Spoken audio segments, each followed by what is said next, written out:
क्या पाकिस्तान में इस वक्त न्यूक्लियर से लाखों जिंदगियां खतरे में हैं? अगर नहीं है तो फिर इजिप्ट से बोरोन क्यों मंगाया जा रहा है? ये जो पहाड़ी आप देख रहे हैं, इस पहाड़ी के भीतर पाकिस्तान का न्यूक्लियर प्लांट है। न्यूक्लियर बॉम्ब्स यहां पाकिस्तान के बनते हैं। ये पूरा संयंत्र है, यहां पाकिस्तान के न्यूक्लियर वेपन्स रखे हुए हैं। लेकिन 11 तारीख को यहां एक धमाका होता है और इस धमाके के बाद से ऐसा कहा जा रहा है कि न्यूक्लियर जो वेव्स हैं, रेडियो एक्टिव वेव्स, वो यहां से रिस रही हैं। लोगों को यहां उल्टी, दस्त जैसी शिकायतें होना शुरू हो गई हैं। पाकिस्तान ने अब तक इस बात को नहीं माना है, लेकिन पाकिस्तान ने अगर इस बात को नहीं माना है तो फिर इजिप्ट से जो फ्लाइट आ रही हैं, ये आप तस्वीर देख सकते हैं, फ्लाइट इजिप्ट से आई है, रावलपिंडी गई है। ये रावलपिंडी क्यों गई है पाकिस्तान, ये फ्लाइट क्यों गई है? ये बताई जा रही है कि इस फ्लाइट में बोरोन था, इजिप्ट से ये बोरोन आया है, क्योंकि दुनिया भर में सबसे अच्छा बोरोन इजिप्ट में ही मिलता है। ये तस्वीर आप इस फ्लाइट की देख सकते हैं कि Egypt airplane also came today mostly carrying emergency shipment of boron. Boron वो एलिमेंट है जो न्यूक्लियर की जो वेव्स होती हैं, रेडियो एक्टिव वेव्स जो होती हैं, उन्हें न्यूट्रलाइज करने के काम में आता है। 10 तारीख को यह भूकंप यहां पर रिएक्टर स्केल पर मापा गया। कहीं 4.0 नापा गया, कहीं 4.5 मापा गया, कहीं 4.6 मापा गया, तो कहीं 5 पॉइंट से थोड़ा सा ऊपर यह मापा गया। ये जो भूकंप का एरिया आप देख रहे हैं, ये एरिया वही है जो तस्वीरें मैंने आपको शुरू में उस पहाड़ी की दिखाई हैं। वहीं से रेडियो एक्टिव वेव्स का रिचना शुरू हुआ है। ये वो फ्लाइट है जो पहुंची है। इसके साथ साथ अमेरिका का एक S-350 भी पाकिस्तान पहुंचा है। अमेरिका ने विमान पाकिस्तान को दिया हुआ है, जिससे कि वो अपने न्यूक्लियर जो संयंत्र हैं, जो उसके प्रोजेक्ट हैं, उनकी देखरेख कर सके। ये भी ब्रेकिंग है। Reports indicate that A US B-350 AMS aircraft commonly used for nuclear emergency response mission was observed flying over Pakistan, raising regional tension. मतलब ये एक अमेरिका का विमान है जो किसी भी इमरजेंसी में, न्यूक्लियर इमरजेंसी में काम आता है। ये गवर्नमेंट ऑफ पाकिस्तान की का एक बुलेटिन भी इस वक्त सोशल मीडिया पर तैर रहा है। हम नहीं कह सकते कि ये फर्जी है या फिर असली है। इसमें लिखा गया है, confirmation of radio action leak at facility located in northern region. लोगों को यहां से जगह को खाली करने के लिए भी कहा गया है। वो तस्वीरें भी मैं आपको दिखाऊंगा किस तरीके से कहा गया है। हालांकि इसकी हम पुष्टि नहीं करते हैं कि ये असली है या नहीं। Egypt supplies boron to Pakistan to contain nuclear radiation leak after airbase strike. 11 तारीख की ये खबर है जो इस वक्त बहुत तेजी से फैल रही है। तो पाकिस्तान में क्या वाकई में लाखों जिंदगियां खतरे में है? क्योंकि पाकिस्तान से ही कुछ ट्वीट्स वायरल हो रहे हैं। दीदी we have to evacuate our area for a few days. मतलब लोगों को यहां पाकिस्तानी आर्मी की तरफ से कहा गया है कि कुछ दिनों के लिए आप इस एरिया को खाली कर दें, क्योंकि इस एरिया के आसपास बहुत सारी आबादी रहती है। इस तरीके के बहुत सारे ट्वीट्स हैं, और भी ट्वीट्स हैं, दिखाइएगा जरा।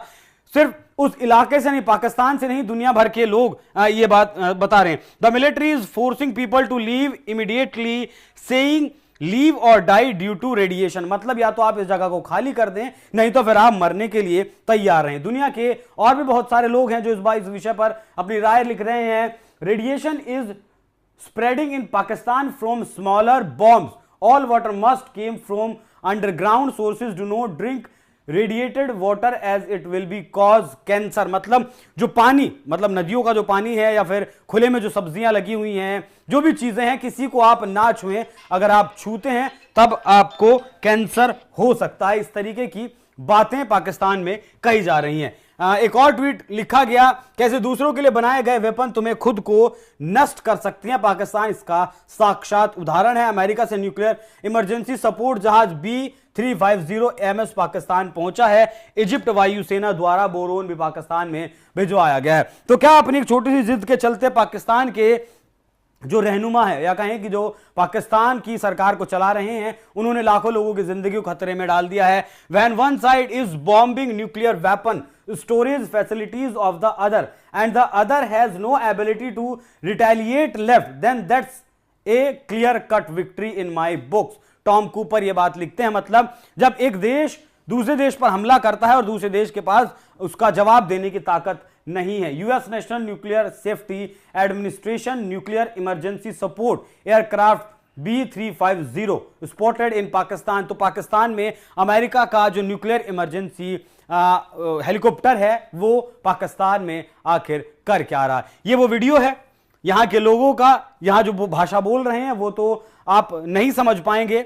हमने भी इस भाषा को थोड़ा डिकोड करवाने की कोशिश की है और पता लगाने की कोशिश की आखिरकार ये लोग बोल क्या रहे हैं वीडियो को बनाते हुए। ये वो पहाड़ी इलाका है जहां वो पहाड़ी है, जहां वो न्यूक्लियर प्लांट है, जहां न्यूक्लियर रेडिएशन का रिसाव हो रहा है और ये लोग कह रहे हैं कि हमें जल्द से जल्द इस इलाके को खाली करने के लिए कहा गया है। अब डोनाल्ड ट्रंप की भी बात कर लेना जरूरी है, क्योंकि सबसे पहले भारत पाकिस्तान के बीच जो गोलाबारी चल रही थी, ऑपरेशन सिंदूर जो भारत ने लॉन्च किया था, उसे रुकवाने के लिए डोनाल्ड ट्रंप ही सामने आते हैं। After a long night of talks mediated by the United States, I am pleased to announce that India and Pakistan have agreed to a full and immediate ceasefire. Congratulations to both countries on using common sense and great intelligence. इसके बाद इन्होंने एक और tweet किया और उसमें इन्होंने उस बात का जिक्र कर दिया, क्योंकि पेशे से पहले पत्रकार रहे हैं तो सबसे पहले खबर ब्रेक करने की इन्हें एक आदत है। जिस दिन ये सीज फायर हुआ उस दिन भी 6 बजे भारत के रक्षा मंत्रालय को एक प्रेस कॉन्फ्रेंस करनी थी, मिश्री साहब को आना था बताने के लिए, लेकिन ये महाशय डोनाल्ड ट्रंप साहब 5:30 बजे अपने ट्रूथ हैंडल पर इस बात की जानकारी दे देते हैं। उसी दिन का वो ट्वीट मैंने आपको दिखाया है। कल फिर जब प्रधानमंत्री मोदी को रात 8 बजे मतलब जनता से संवाद करना था, भारत के लोगों के साथ जुड़ना था, तब ये महाशय 7:30 बजे आते हैं अपने ट्विटर हैंडल पर और जानकारी दे देते हैं, क्योंकि दोनों और कहते हैं कि दोनों देश न्यूक्लियर वेपन चलाने वाले थे, हमारी वजह से हमने लाखों जिंदगियों को बचा लिया। तो भारत की जो लाखों जिंदगियां हैं वो तो बची हुई हैं, लेकिन पाकिस्तान की जो लाखों जिंदगियां हैं उनका क्या होगा? क्योंकि जिस तरीके से भारी मात्रा में लगातार पाकिस्तान में बोरोन भेजा जा रहा है और उन इलाकों को खाली करवाया जा रहा है जहां वो धमाका हुआ था, इससे तो यह साबित होता है, कड़ियां जुड़ती हैं। हालांकि हम इस बात की पुष्टि नहीं करते कि वहां रिसाव हो रहा है या नहीं हो रहा है, लेकिन कड़ियों को अगर आप जोड़ेंगे, घटनाओं को अगर आप जोड़ेंगे तो पता चलेगा कि वाकई में वहां रिसाव हो रहा है। इसीलिए इजिप्ट से बोरोन मंगवाया जा रहा है। अब इसके पीछे की कहानी एक और समझ लीजिए कि ब्रह्मोस मिसाइल से कहा जा रहा है कि वहां पर हमला किया गया। हालांकि भारतीय सेना की तरफ से जब तीनों सेनाओं के डीजीएमओ प्रेस कॉन्फ्रेंस करने के लिए आए थे, तब उन्होंने इनकार कर दिया था साफ तौर पर। उन्होंने कहा था कि हमने पाकिस्तान के जो एयरबेसिस हैं, 11 एयरबेसिस पूरी तरीके से तबाह कर दिए हैं, बाकी किसी भी न्यूक्लियर जो बेस है उनका जहां न्यूक्लियर हथियार रखे हैं वहां हमने हमला नहीं किया। लेकिन जैसे ही हमला हुआ उसके बाद इजिप्ट, वो देश जो बोरोन पाकिस्तान भेज रहा है, वो भी ब्रह्मोस मिसाइल खरीदने की लाइन में लग जाता है। इससे पहले अपनी ब्रह्मोस मिसाइल हम फिलीपींस को बेच चुके हैं, वियतनाम लाइन में लगा हुआ है और अब इजिप्ट भी लाइन में लग गया। ब्रह्मोस एक भारत की सुपरसोनिक क्रूज मिसाइल है जिसकी स्पीड 5.5 मैक से भी ज्यादा है, मतलब आवाज की गति से भी 5 गुना ज्यादा। ये 1 घंटे में लगभग 5,500 किलोमीटर कवर कर सकती है। इसमें खुद का रडार सिस्टम लगा हुआ है। एक रडार सिस्टम से तो इसे भेजा जाता है, अगर वो रडार सिस्टम काम नहीं करता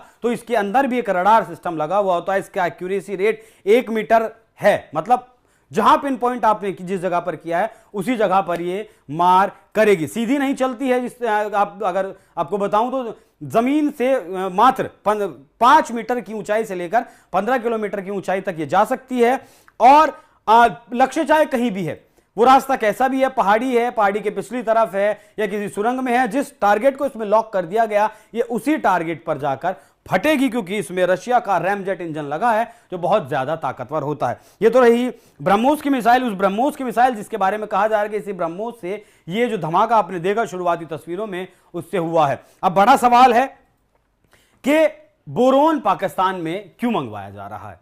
अगर वाकई में वहां लीक हुआ है तो पाकिस्तान को अपनी जनता को संबोधित करना चाहिए, वाकई में वहां से लोगों को दूर करना चाहिए और जल्द से जल्द इसका निवारण करना चाहिए, उस लीक को बंद करना चाहिए, क्योंकि पाकिस्तान की आर्मी, पाकिस्तान की सरकार ये युद्ध मोल लेना चाहती थी, लेकिन वहां की आवाम की कोई गलती नहीं है। अब सवाल यह भी है कि क्या पाकिस्तान इसे लॉन्च करने वाला था, उसी से कुछ गड़बड़